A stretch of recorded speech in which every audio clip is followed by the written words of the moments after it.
Olá, meus irmãos e amigos. Estamos seguindo esse roteiro estabelecido na palavra de Deus, que são os salmos. Eu digo roteiro porque há uma sequência, essa sequência é numérica e não em termos de conteúdo. Os salmos são independentes, digamos assim.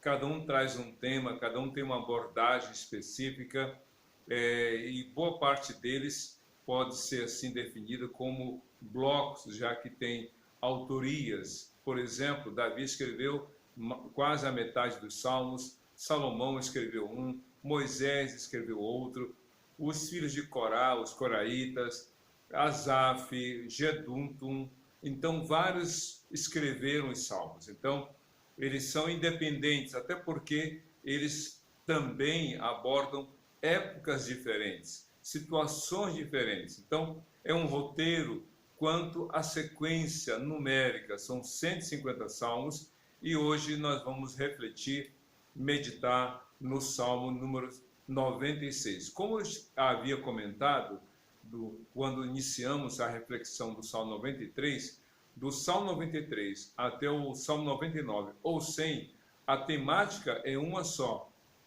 é a exaltação, é a adoração e o reconhecimento da grandeza e da majestade de Deus. O Salmo 93, que é o primeiro dessa sequência, começa com o Senhor reina. Excetuando-se o Salmo 94, que nele já meditamos, todos os outros desse bloco destacam a majestade de Deus. E segundo alguns estudiosos, que título teria o Salmo 96? Eu creio que, pelo conteúdo, se você já leu o Salmo 96, o título para alguns estudiosos é O Rei de Todo o Mundo. Isso mesmo, o Rei de Todo o Mundo. É interessante porque, ao longo dos 13 versículos que compõem o Salmo 96, nós vamos observar como a grandeza, a majestade, o poder, a soberania de Deus manifestada, tudo isso é manifestado na natureza, na forma dele agir. Embora nem todos reconheçam, nem todos admitam, nem todos confessem a grandeza do Senhor. Mas não é a sua opinião que vai mudar. Por exemplo, eu costumo usar isso como uma analogia. Não é o fato de você olhar para uma parede branca e dizer que ela é azul, que ela se tornará azul. Não é você olhar para uma parede amarela e negar que ela seja amarela, que ela deixará de ser amarela. Ou seja, a nossa opinião pode ser uma expressão da subjetividade, da percepção individual de cada um, mas a opinião não muda os fatos. Né? Aquele velho ditado: contra fatos não há argumentos. Então, o que pode alguém não querer admitir, é outra história. É outra história. Então, nós vamos ler o Salmo 96 e descobrir algumas coisas importantes sobre a majestade de Deus, sobre o poder criador de Deus. A majestade de Deus, o poder criador de Deus, a soberania de Deus. Começa o Salmo dizendo o seguinte: cantem ao Senhor um novo cântico. Cantem ao Senhor todos os habitantes da terra. Só por esse início fica evidente que toda a criação, em particular, todas as pessoas são chamadas, são convocadas a cantar ao Senhor um novo cântico. Todos os moradores, todos os habitantes da terra são convocados a isso. A questão toda é: quem irá fazer? Quem é que vai se dobrar diante do Senhor? Quem vai abrir a sua boca e dizer: o Senhor reina? Só o Senhor é Deus. Cantem ao Senhor. E aqui, meus queridos, esse cantar não é de tristeza, não é um lamento, não é uma lamúria, não é uma reclamação. Sabe aqueles cânticos que são, na verdade, manifestação de tristeza, de abatimento, de dor? Existem salmos assim. Existem salmos onde o salmista está abatido, onde o salmista está deprimido, etc, etc. Mas aqui não, esse cântico, ou seja, essa expressão cantem, é uma explosão de alegria, é algo assim grandiosíssimo que há no coração da pessoa, para adorar e louvar a Deus. Mas é interessante, esse cantar não é algo que parte do coração da pessoa ou das pessoas sem uma razão, sem um motivo. Ao longo dos Salmos vamos descobrir alguns desses motivos. Isso quer dizer para nós que a adoração a Deus é reflexo, é resposta, como diz lá o texto de 1 Coríntios, capítulo 11, no versículo 3, ou melhor, 1 Coríntios, capítulo 12, versículo 3, diz que ninguém pode dizer Jesus é o Senhor se não for pelo Espírito. E ninguém que tem o Espírito pode dizer Jesus seja anátema. Ou seja, a declaração, o reconhecimento de quem é Deus, de quem é o Senhor, só pode acontecer no coração daquele que já se rendeu ao Senhor. Só pode cantar quem de fato crê. E é essa expectativa que a palavra de Deus apresenta, que todos reconheçam que só o Senhor é Deus. No verso 2, continua o convite à adoração e louvor ao Senhor. Cantem ao Senhor, bendiga o seu nome. Cada dia proclamem a sua salvação. Olha só que interessante. Cantem, diz lá no verso 1. E no verso 2, bendigam o seu santo nome. Sabe o que é bem dizer? É falar bem. Só que no caso do Senhor, não é só falar bem, é reconhecer quem de fato é o Senhor. Quando você elogia uma pessoa, você tem que ter ali, você demonstra um reconhecimento, mas ao mesmo tempo você gera uma expectativa. É por isso que a Bíblia diz lá em Provérbios que o homem é provado pelos elogios que recebe. Ou seja, quando uma pessoa é elogiada, de alguma forma ela está tendo ali, primeiro, um reconhecimento. Diante do elogio que recebeu, ela está sendo reconhecida naquela qualidade, naquela habilidade, né? Poxa, você canta bem, você prega bem, você faz bem esse serviço, Então, o elogio é um reconhecimento. Mas, por outro lado, de acordo com Provérbios, há uma expectativa, ou seja, mantenha-se, que você continue sendo.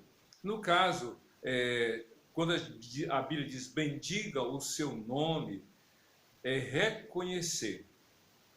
Mas também é uma confissão, é uma admissão de que de fato o Senhor é o único que é digno de todo louvor, de toda adoração. E aí diz mais no verso 2, cada dia proclamem a sua salvação. Ou seja, quando você canta, quando você louva a Deus, você tem que ter motivos claros. E o maior de todos os motivos para nós louvarmos e adorarmos o Senhor é pela salvação.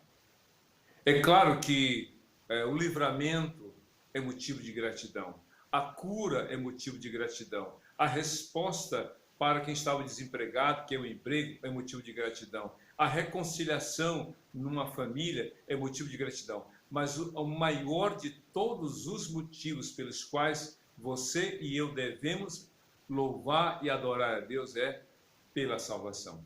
Quando os apóstolos voltaram, os apóstolos e discípulos, que foram 70, saíram para cumprir uma missão dada pelo Senhor, eles voltaram e eles estavam assim radiantes. Senhor, até os demônios se submetem diante do que nós fazemos.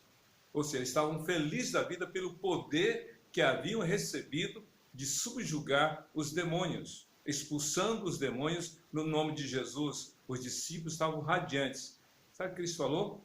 Cristo disse assim, não se alegrem pelo fato dos demônios, espíritos imundos, se submeterem a vocês no meu nome, mas se alegrem porque o nome de vocês está escrito nos céus. Ou seja, a maior de todas as alegrias é a salvação.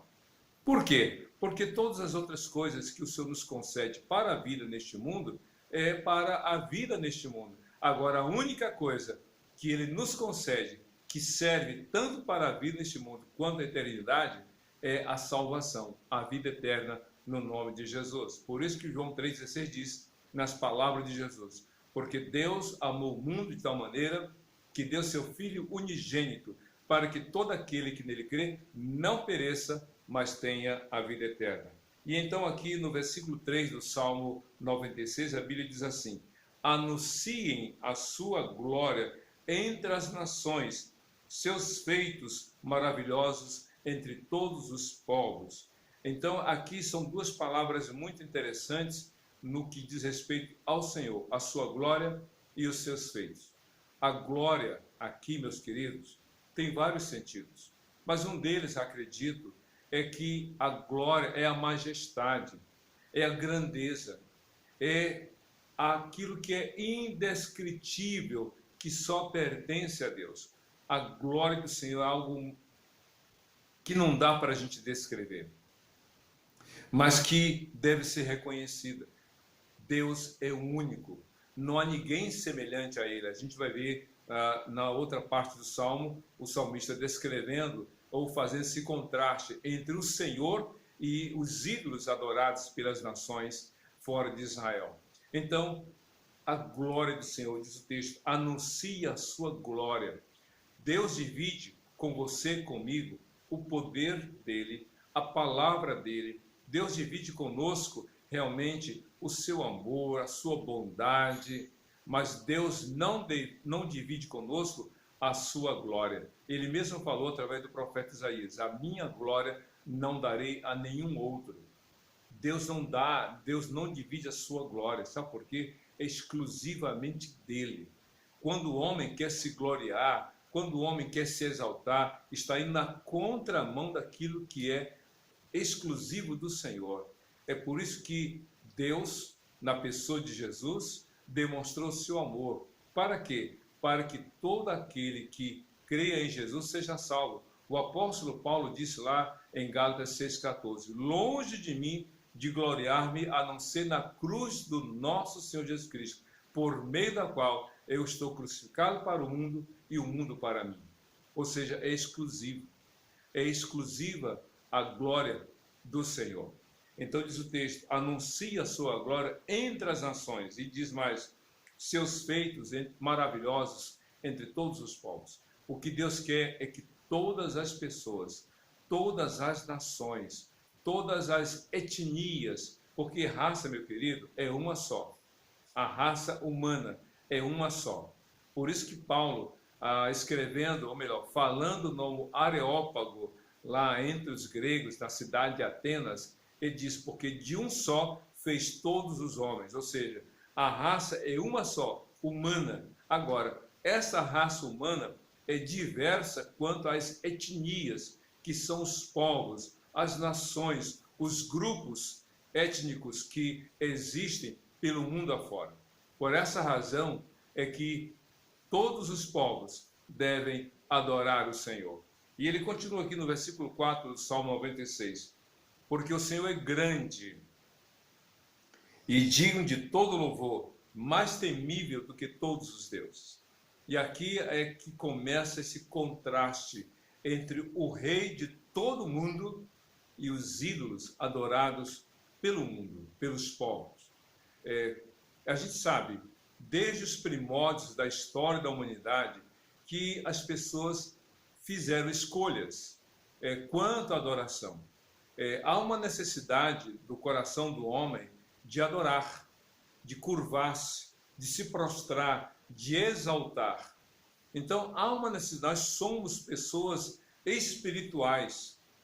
Então, há no nosso coração um anelo, um desejo por aquilo que é transcendente, por aquilo que vai além daquilo que é físico, humano, material. Mas a questão toda é a quem, a que ou o que vamos adorar. Quem ou o que? E as nações resolveram adorar coisas. Se você ler, e eu recomendo, Romanos capítulo 1, versos 18 a 32, o apóstolo Paulo fala de um modo muito genérico, envolvendo toda a humanidade, como as pessoas fizeram a escolha de adorar antes a criatura do que o Criador, fazendo imagens da criatura ou imagem de coisas na criação, invertendo o processo, dando glórias à criatura e não ao Criador, que é bendito eternamente, diz lá o apóstolo Paulo. Então, quando o salmista compara o Deus criador dos céus e da terra, aquele que te criou aquele que me criou, aquele que nos deu vida, com os deuses, entre aspas, os ídolos adorados pelas nações, esses ídolos nada são. Isso não é palavra minha, meu querido, é palavra do Senhor. Se você ler 1 Coríntios capítulos 8 a 10, você vai observar que Paulo faz um contraste entre os ídolos adorados pelas nações daquela época com o próprio Jesus. Na época do escritor do Salmo, era o Deus criador dos céus e da terra com os deuses, entre aspas, das nações. E o apóstolo Paulo faz uma comparação entre o Senhor Jesus, que é Deus em carne e osso, que viveu neste mundo, com os ídolos deste mundo. E ele diz, os ídolos deste mundo não são nada, são pau e pedra. É isso mesmo. São imagens que as pessoas criaram de pessoas ou de animais ou de coisas. E essas imagens, essas representações chamadas de ídolos, nada são diante do Senhor. É isso que a Bíblia diz. Ele é mais temível do que todos os deuses. Ou seja, tem gente que teme as imagens, que se curvam diante das imagens, que beijam os pés das imagens, que abraçam as imagens, que guardam as imagens dentro de casa e em outros ambientes, no intuito de buscar proteção ou afastamento do mal. Mas olha só, é Jesus. É Jesus que você deve temer, ao Senhor Jesus temer, adorá-lo e crer nele de todo o seu coração. E ele continua aqui no verso 5, pois todos os deuses das nações não passam de ídolos, mas o Senhor fez os céus. Isso mesmo. Se você ler o livro de Isaías, a partir do capítulo 41 até o 42, 43, você vai observar como o escritor, o profeta Isaías, amando de Deus, escreve o livro, fazendo uma narrativa, como também no profeta Jeremias, de que as pessoas cortam uma árvore, vão com o seu machado, com as suas ferramentas, esculpindo daquela madeira uma imagem, ou então o ourives, ou então um homem que trabalha com metais, faz um molde de uma imagem de ouro, de prata, ou vai esculpindo de mineral, e então se ajoelha diante daquela imagem. E aí o interessante é que o próprio profeta Isaías diz, parte daquela árvore foi tirada ou cortada e é usada como lenha para aquecer a pessoa no frio, ou de combustível para fazer o alimento. E a outra parte daquela árvore é feita uma imagem e a pessoa adorar. Como é possível? Faz a pergunta ao profeta, o profeta Isaías como o profeta Jeremias. Como é possível? Não é lógico, não é sensato, não é racional. Você, com as suas próprias mãos, fazer uma imagem e se curvar diante dela. É isso que a Bíblia fala, não são palavras minhas. E não se ofenda com aquilo que a palavra de Deus diz, porque se Deus está dizendo isso para você, é para você reconhecer e admitir onde está o erro. O erro não está no Senhor e nem na palavra dele, mas o erro está em nós, nas escolhas, nas atitudes que nós tomamos. Por isso que diz aqui o Salmo 96, verso 5, todos os deuses dessas nações não passam de ídolos, mas o Senhor fez os céus. Deus criou os céus e a terra. Esses dias eu conversei com uma pessoa que dizia assim, pastor, a terra surgiu, a humanidade surgiu de um negócio.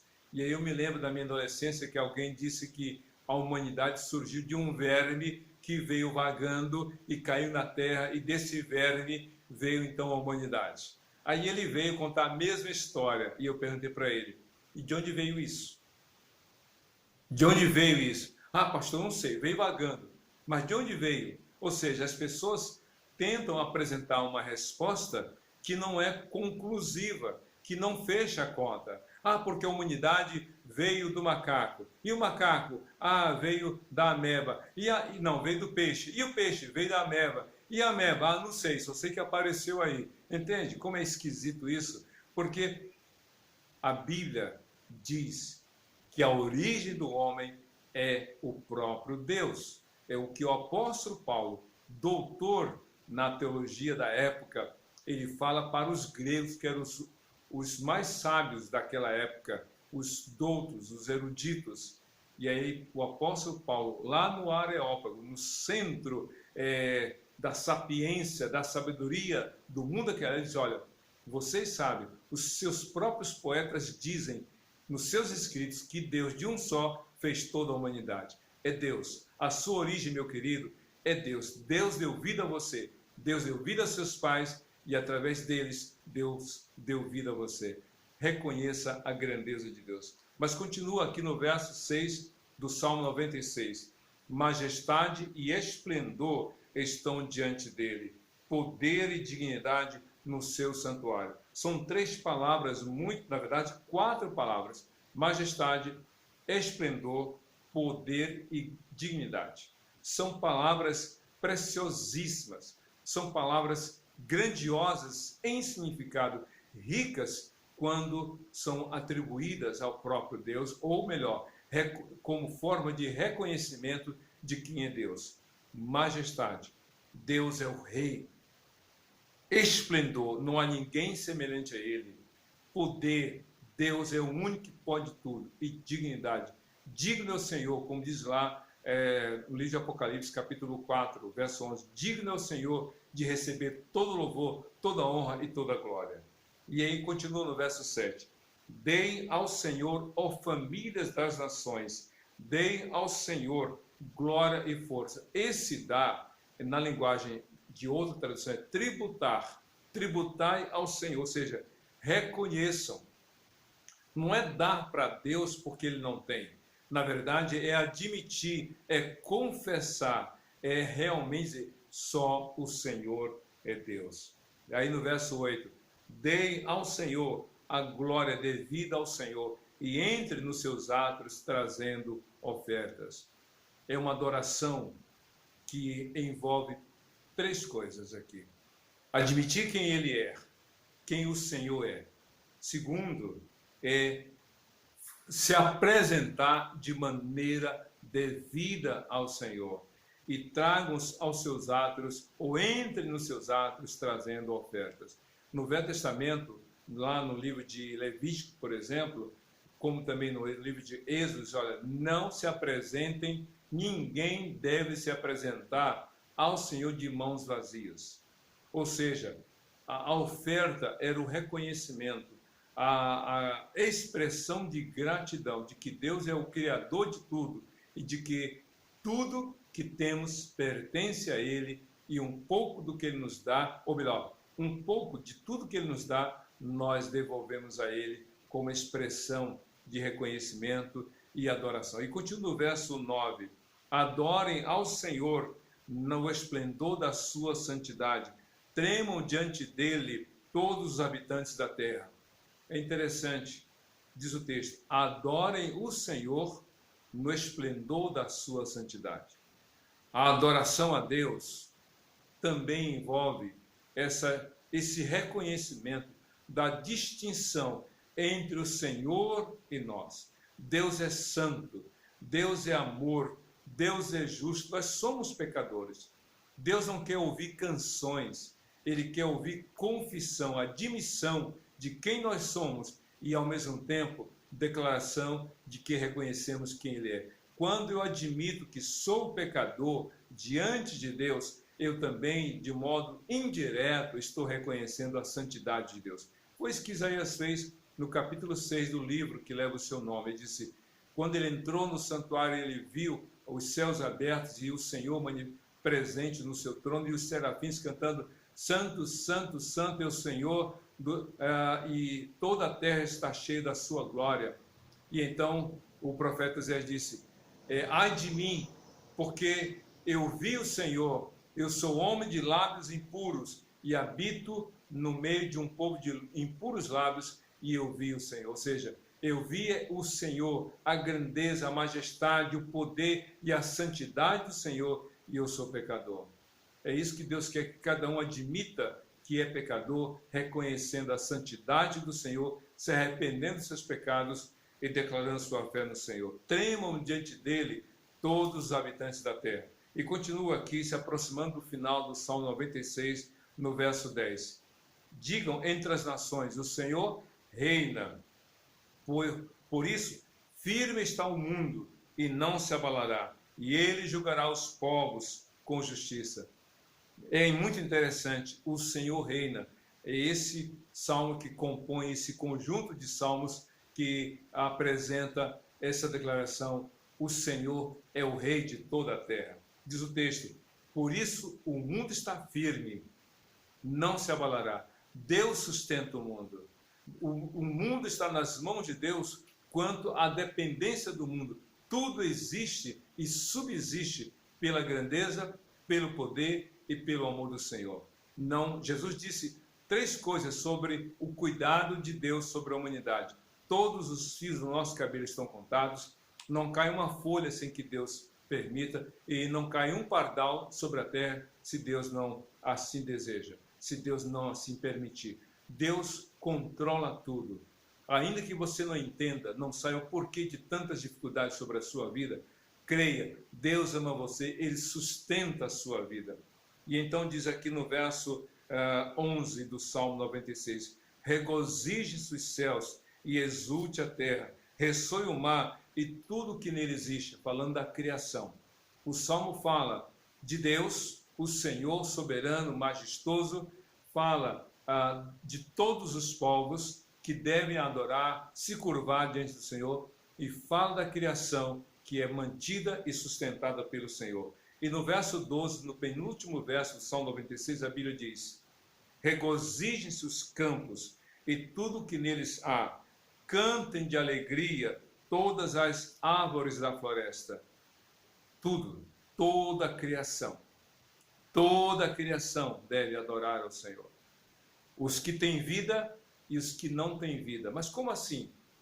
Aquela criação que não tem vida, como as pedras, como os minerais, essas partes da criação exaltam o Senhor pelo simples fato de existirem pelo poder do Senhor. Mas os seres vivos inanimados adoram a Deus pelo simples fato de existirem como manifestação do poder de Deus. Agora, a humanidade é a única parte da criação de Deus que deve adorá-lo de forma racional. A criação obedece a Deus porque Deus é o Senhor. Os animais, Deus deu ordem ao peixe, aos corvos, Deus deu ordem ao mar, ao vento, e eles obedeceram porque Ele é o Senhor soberano. Mas a humanidade, adorar a Deus é uma escolha, é uma decisão que parte daquilo que é racional, que é da compreensão e de um ato de humildade, de quebrantamento, de confissão de pecados e de fé e reconhecimento da grandeza de Deus. Por isso é que diz aqui no verso 13 do Salmo 96, cantem diante do Senhor, porque Ele vem julgar a terra, julgará o mundo com justiça e os povos com a sua fidelidade. O Salmo começa com esse convite, adorem, todos adorem ao Senhor, mas termina com a palavra de advertência, termina com uma certeza, o Senhor virá, e Ele virá julgar. E eu creio que esse é um salmo, de forma indireta, um salmo profético, porque Jesus prometeu em Mateus capítulo 25 que Ele virá uma segunda vez, e Ele virá como supremo juiz para julgar a todos. Então, antes desse dia do julgamento, meu querido, minha querida, ajuste a sua vida com Deus, se dobre diante do Senhor, admita seus pecados, declare a sua fé em Jesus, declare o seu amor ao Senhor, adore ao Senhor, viva na dependência dEle, para que naquele dia você receba a palavra do Senhor, meu servo bom e fiel, sobre o pouco foste fiel, sobre o muito te colocarei, entra no gozo, na alegria do meu Senhor, do reino do Senhor. Então Ele vem julgar, mas o julgamento para quem já é salvo é só uma ratificação da alegria na presença de Deus. Mas o julgamento para quem não é salvo, para quem não crê, é uma ratificação de uma condenação de uma vida sem Deus que será para sempre.